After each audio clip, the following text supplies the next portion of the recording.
Estamos hoxe en Santiago de Compostela, aquí no corazón de Galicia, e como vedes estou excepcionalmente acompañados. Todos estos mozos que aquí teño á miña beira, fai moi pouco tempo estaban vivindo en moitos lugares distintos do mundo.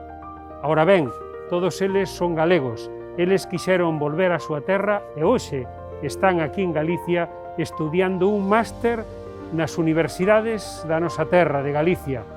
A oportunidade tamén a vas a ter ti.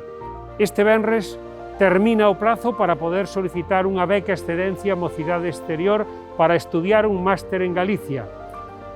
Non te descuides, presenta a túa solicitud e solicita a túa matrícula na Universidade de Santiago, na Universidade de Vigo ou na Universidade de Coruña, porque queremos terte aquí no próximo curso. E eu creo que eles é o que vos queren decir. Esperamos.